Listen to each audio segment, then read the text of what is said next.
IPL 2025 కి సంబంధించి చాలా సందడి నెలకొంది. దీనికి అతిపెద్ద కారణం మెగా వేలం అనే సంగతి తెలిసిందే. అదే సమయంలో అందరి చూపు చెన్నై సూపర్ కింగ్స్ పైనే ఉంది. ఎందుకంటే ఎంఎస్ ధోని వచ్చే సీజన్ లో ఆడతాడా లేదా అని తెలుసుకోవాలని అభిమానులు తహతహలాడుతున్నారు. ఇప్పుడు ధోనికి సంబంధించి ఒక ముఖ్యమైన వార్త బయటకు వస్తుంది. వచ్చే సీజన్ లో కూడా సిఎస్కే మాజీ కెప్టెన్ ని చూడవచ్చని తెలుస్తోంది. రిటెన్షన్ కు సంబంధించి బీసీసీఐ ఇంకా ఎటువంటి నిబంధనలను ప్రకటించినప్పటికీ సిఎస్కే మాత్రం ధోనిని రిటైన్ చేయాల్సిన ఆటగాళ్ల జాబితాలో చేర్చింది. చెన్నై ఫ్రాంచైజీ ముగ్గురు ఆటగాళ్లను రిటర్న్ చేసుకోవచ్చని, ఇద్దరికి ఆర్టీఎం కార్డులు ఉంటాయని భావించినట్లు మీడియా నివేదికలలో పేర్కొంది.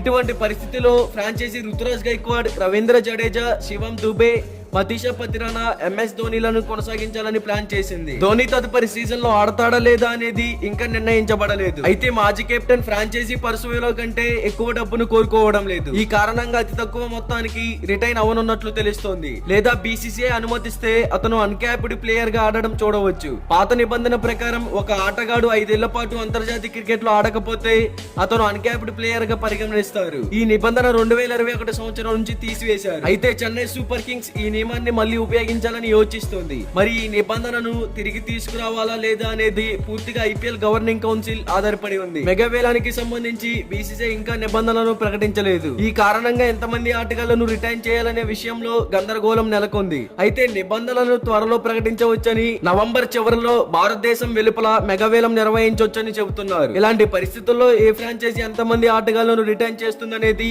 నిబంధనల ప్రకటన తర్వాతే వెల్లడవుతుంది. మరి దీనిపై క్రికెట్ ఫ్యాన్స్ గా మీరేమంటారో కామెంట్ చేయండి.